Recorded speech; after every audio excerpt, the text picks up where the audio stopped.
Hi అండి, అందరికీ నమస్కారం. ఈరోజు వీడియోలో వాష్రూమ్ క్లీనింగ్ వీడియోని అయితే మీతో షేర్ చేస్తున్నాను.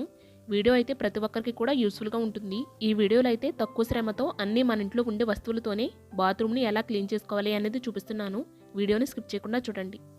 ఇక్కడ వాష్రూమ్ని క్లీన్ చేయకముందు ఎలా ఉందో ఒకసారి చూపిస్తున్నాను చూడండి. మనం వాష్రూమ్ని రెగ్యులర్గా క్లీన్ చేసుకోకుండా ఉంటే వాటర్ స్ట్రైన్స్ అన్నీ కూడా ఇలా మచ్చలుగా ఉండి ఇలా గారి కింద పట్టేస్తుంది కదా.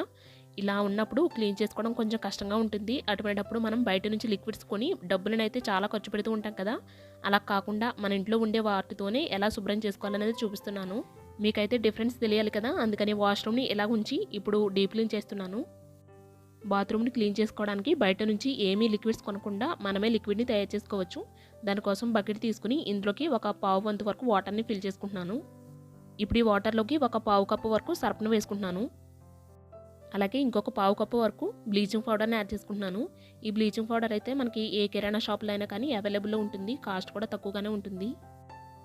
వాష్రూమ్ని క్లీన్ చేసుకోవడానికి ఇలా కొద్దిగా బ్లీచింగ్ని యాడ్ చేసుకోవడం వల్ల వాష్రూమ్లో ఉండే క్రిములన్నీ కూడా త్వరగా చనిపోతాయి. అలాగే మనం క్లీనింగ్కి యూజ్ చేసే యాసిడ్ ఇటువంటి వాటితో పోల్చుకుంటే ఈ బ్లీచింగ్ అనేది చాలా బెటర్. కాకపోతే కొంచెం సెన్సిటివ్ స్కిన్ వాళ్ళు ఉంటారు కదా, అటువంటి వాళ్ళు హ్యాండ్స్కి గ్లౌజెస్ వేసుకోండి. అలాగే కాళ్ళకు కూడా స్లిప్పర్స్ వేసుకుని తర్వాత క్లీన్ చేసుకోవాలి. ఇప్పుడు ఈ సర్ఫ్ ఇంకా బ్లీచింగ్ పౌడర్ వాటర్లో కలిసేటట్టుగా బాగా కలుపుకుంటే మనకి హోమ్మేడ్ క్లీనింగ్ లిక్విడ్ అయితే రెడీ అవుతుంది. ఇప్పుడు ఈ లిక్విడ్ని మొత్తం వాష్రూమ్ అంతా కూడా స్ప్రెడ్ చేసుకోవాలి. అంటే టైల్స్ మీద, ట్యాప్స్ మీద, ఇంకా సోప్ బాక్స్ ఉంటుంది కదా దాని మీద మొత్తం అంతా కూడా స్ప్రెడ్ చేసుకోవాలి ప్రతి కార్నర్లోని. ఇలా ఈ లిక్విడ్ని ఈ వాష్రూమ్ అంతా కూడా పట్టించిన తర్వాత అట్లీస్ట్ ఒక 5 మినిట్స్ వరకు అయినా అలాగనే వదిలేయాలి. ఇలా ఒక 5 మినిట్స్ వరకు వదిలేయడం వల్ల మనం వేసుకున్న బ్లీచింగ్ వల్ల వాటర్ స్టైన్స్ కానీ గారె కానీ ఇటువంటివి అన్నీ కూడా చాలా త్వరగా క్లీన్ అవుతాయి. ఇప్పుడు ఒక బ్రష్ తీసుకుని ఫ్లోర్ అంతా కూడా నీట్గా స్క్రబ్ చేస్తున్నాను. ఫస్ట్ అయితే మనం ఎక్కువ ప్రెషర్ పెట్టి తోమవలసిన అవసరం లేదండి. ఇలా బ్లీచింగ్ సర్ఫ్ వేసుకుని క్లీన్ చేసుకోవడం వల్ల మనకి గారె మార్కులు కానీ వాటర్ స్టైన్స్ కానీ చాలా త్వరగా క్లీన్ అవుతాయి. ఇప్పుడు వాల్ టైల్స్ని క్లీన్ చేసుకోవడానికి ఒక మగ్గులోకి వాటర్ని కొద్దిగా తీసుకుని ఇందులోకి కొద్దిగా సర్ఫ్ వేసుకుని కలుపుకున్నాను. ఇప్పుడు వాల్ టైల్స్ని క్లీన్ చేసుకోవడానికి ఇలా ఐరన్ స్క్రబ్బర్ని యూజ్ చేస్తున్నాను. ఇలా వాల్ టైల్స్ని కానీ ట్యాప్స్ని కానీ క్లీన్ చేసుకోవడానికి ఐరన్ స్క్రబ్బర్ అయితే చాలా త్వరగా క్లీన్ అవుతుంది. ఫస్ట్ ఆల్రెడీ బ్లీచింగ్ పౌడర్ ఇంకా సర్ఫ్ని అయితే టైల్స్కి పట్టించాను కదా, అందుకని ఈ సర్ఫ్ వాటర్తోనే చాలా త్వరగా క్లీన్ అవుతాయి. చాలామంది వాష్రూమ్ డోర్ని శుభ్రం చేసుకోకుండా అలానే వదిలేస్తారు కదా, దానివల్ల వాటర్ డ్రాప్స్ అవి పడి చాలా మెస్సీగా అనిపిస్తుంది డోర్ అంతా కూడా. అందుకని ఇలా డీప్ క్లీన్ చేసుకునేటప్పుడు వాష్రూమ్ డోర్ని కూడా ఇలా శుభ్రం చేసుకోవాలి. ఇప్పుడు సర్ఫ్ వాటర్తోనే బకెట్ ఇంకా మగ్గు కూడా క్లీన్ చేసుకుంటున్నాను.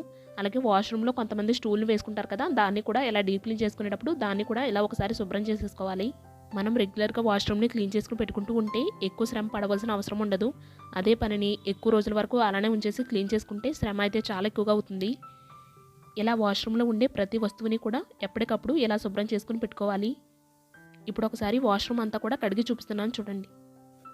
ఇక్కడ చూస్తున్నారు కదా, సోప్ బాక్స్ ఇంకా డోరు టైల్స్ ఇవన్నీ కూడా ఎంత షైనీగా మెరుస్తున్నాయో ఇలా క్లీన్ చేసుకున్న తర్వాత మనం తక్కువ శ్రమతోనే ఇలా శుభ్రం చేసుకోవచ్చండి.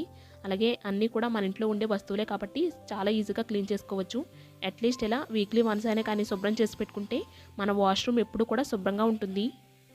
ఇప్పుడు నేను వాష్రూమ్ని క్లీన్ చేసుకోవడానికి బ్లీచింగ్ పౌడర్ని యూజ్ చేశాను కదా, మీ దగ్గర ఒకవేళ బ్లీచింగ్ పౌడర్ లేకపోతే వెనిగర్ని అయినా కూడా యూజ్ చేసుకోవచ్చు.